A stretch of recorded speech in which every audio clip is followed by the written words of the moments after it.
Today, we are going to talk about Odafe Oweh here in the Ravens space and his ability to impact our team by taking the next step as a pass rusher. First, I want to say thank you guys for joining us. Please remember to like and subscribe. Now, let's get to it. I'm your boy, JG. When we talk about Odafe Oweh, there's a couple things we have to talk about. And the first thing is his ability to actually take that next step. I'm actually going to play a video from Ravens defensive line coach Chuck Smith in a press conference talking about Odafe Oweh and the step that he will take this year, becoming an A-list pass rusher. So when you look at the big picture, if Odafe is healthy, and remember, we gave JD and KV almost 500, it might be more than that because I think JD had over 300-something snaps. So from all fairness to Odafe, and I know, it's all about production, and I do understand that. When you look at it from a pass rush standpoint, the numbers just didn't equate because the guys absorbed a lot of his reps too. You know what I mean? So, and that's not making an excuse for him, but that's just being truthful about it from his situation. Now, what he needs to do, first and foremost, he just needs to have those reps. He needs to be on the field and continue to get those reps. He needs to continue to, do as he's doing now, playing fast, executing his moves and things like that. And, if he gets those 5 games and those other arguably 400 or 500 reps, he's a double-digit sacker. And again, even he missed 4.5, 5 games. Go count. I always hear the little jokes sometimes about him missing sacks. He did miss 7, 8, 9 sacks.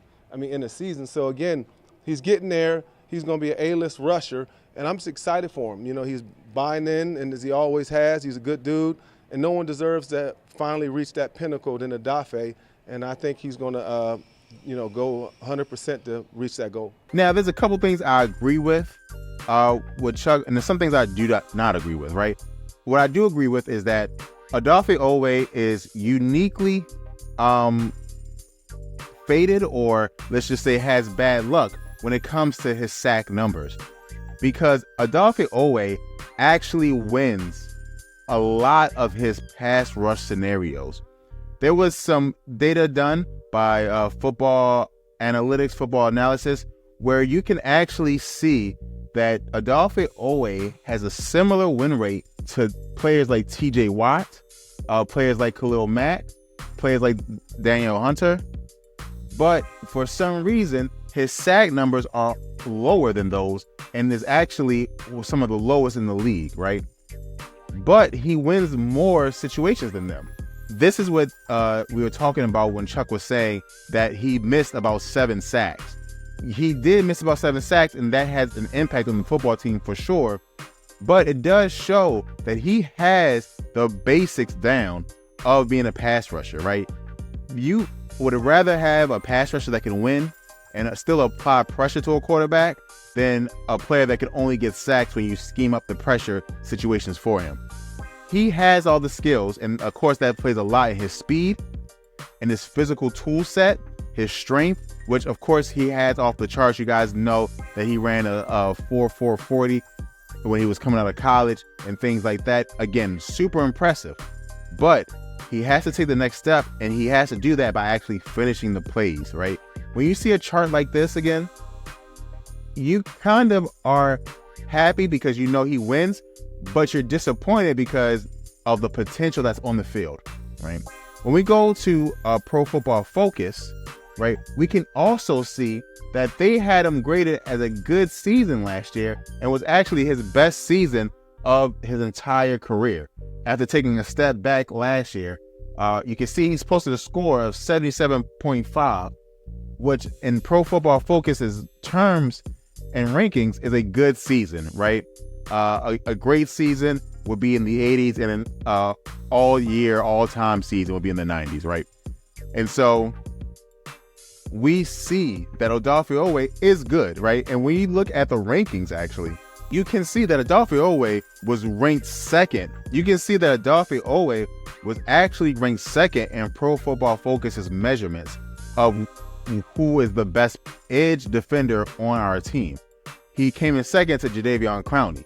Now, Jadeveon Clowney is not here, and this is the part of what Chuck Smith I disagree with, where, because now if you say because of injury, then I agree, but because of, the veterans on the team, Hey, if you're better than them, you play. That's just simply how it is. And he just wasn't better than them last year when it comes to final impact, right? Because again, you can say what you want about Kyle Van Noy and his lower PFF ranking, but Kyle Van Noy was able to get sacks and was able to force fumbles on the quarterback in key moments of the game, right? Moments that helped us win football games. And that is important, right? Again, the way that football works, guys, you know that a sack is not created to all of the sacks, right? Pressure is not created to all of the pressures, right? A sack on first down and a sack on third down have two different values. A sack in the first quarter and a sack in the fourth quarter have two different values because of how the game plays, right? And again, if it's a blowout, then the opposite is true, right? In a blowout, a sack in the fourth and a sack in the first have different values, with the one in the first quarter being of greater value, right? This is kind of the game that football is, why we love it, why we love sports, because not only is it complicated from an X's and O's perspective, but there's other things that you can't take into account, right? As an example, what does a first down, in a third and long, how does that affect the defense as opposed to a first down and a 3rd and 5? Things like that, right? And so Odafe Oweh, for some reason, again, right, it's not that he doesn't want to, right? But for some reason, he is just not coming up with those big plays in those game situations. So this year, can he make the difference and can he make the jump, right? Pro Football Focus says of the players that are returning, he's the best edge rusher that we have, right? When you look at the stats about his win rate, they say that he's in top of the league when it comes to win rate. When it comes to being able to actually beat your defender, he's just very bad at being able to get to the quarterback after that. Now, from all I've heard about training camp, and I'll put some tweets on the screen, you can see that Odafe Oweh is having a banner camp. Kyle Phoenix actually said that he had a dominant day recently with 3 sacks in practice. Again, Odafe Oweh has the ability to be one of those players that shine in practice. So I'm not worried about that. Again, we've heard him being impressive in practices, but can you stay healthy first? That's the first thing. But then can you finish plays, right? And in practice, you don't get to finish plays because you don't get to hit the quarterback, right? And so we are going to see. I do personally think that Odafe Oweh can take that step. And I'll give you 2 quick reasons why I believe that. He is maturing as a pass rusher, and because of the contributions of Chuck Smith, who has improved the pass rush ability for all of our players, not just 1 or 2. Every single defender has been better in pass rush situations. You see what happened to Justin Madubuike. Michael Pierce, who isn't really a pass rusher, improved greatly in his pass rush ability, and he's been in the league for a while, right? These players are actually improving. Kyle Van Noy was a good linebacker, but he was asked to do a lot of different things. Now he's actually focused and ready to go in order to win some of these close games with his ability to rush the passer. The same thing's going to happen with Odafe Oweh because I believe in the Ravens coaching staff. So that's the first reason. The second reason is money, right? Money. It is a contract year for Odafe Oweh, right? Odafe Oweh is ready to make that money. His 5th-year option is coming up. It can be accepted. It would double the money that he makes if he gets that 5th-year option awarded. Now, the Ravens are slim at outside pass rusher, so I think he has the inside track to get in that 5th-year option, but it's not guaranteed until it's guaranteed. And a great season this year may even push the Ravens to get a contract done instead of going to that 5th-year option because, again, pass rusher is a premium position. For some reason, we're very bad at keeping pass rushers. We can go all the way back to players like Paul Kruger where we just haven't been able to keep them. And even really just linebackers in general for our team, we have a hard time keeping them. And so with all that, I do think he'll take that next step. But what is the effect for the Baltimore Ravens if he does take that next step, right? The Baltimore Ravens easily become the team to beat in the AFC. Right now, it's the Chiefs. And the reason I say easily is because the Ravens have one fault, really, on defense especially. One fault. They don't have any outside players of note who you can depend on game in and game out. Outside pass rushers, that is. we have the cornerbacks down from what I've seen, right? I think with the acquisition of the rookie, our cornerbacks are one of the best trios in the entire football league. We know we have the best safety duo in the football league.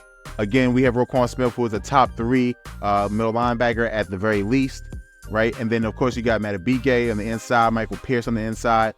Just talent everywhere on the defense, right? Except for that end position. If we can get a player who can reliably get a sack every 2 games, but put pressure on the quarterback, if we can make sure Odafe is in the game every 3rd down and he's applying pressure to the quarterback, our defense can really be one of the greatest defenses of all time.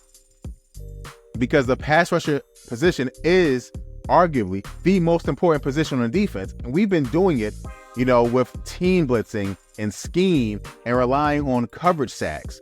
But what happens if we don't need coverage sacks? What happens if Marcus Williams can actually feel, and jump routes because the quarterback doesn't have a lot of time, right? What happens when we play a Patrick Mahomes and we can't blitz like we want to? So instead, we just say, Odafe and 3 other people, go get the quarterback, and there's a good chance we get the quarterback. What happens then, right? What does this defense become? I think it becomes one of, if not the best defense in the league.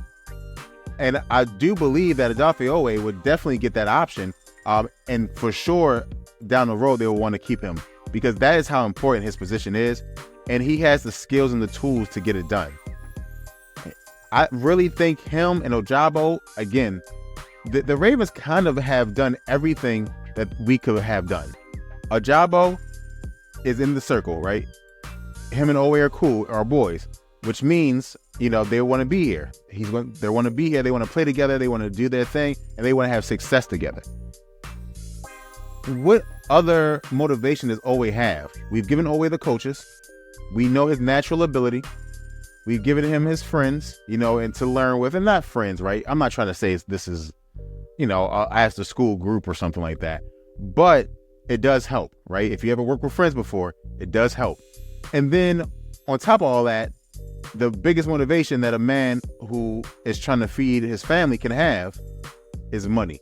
And so this is the effect that I think if Odafe Oweh can really jump out and impress us and actually put pressure, that strong pressure on the other team, I really think that this defense can jump leaps and bounds. So you guys let me know what you think in the comments below. I appreciate you guys. I do answer. So thank you guys so much, and go Ravens.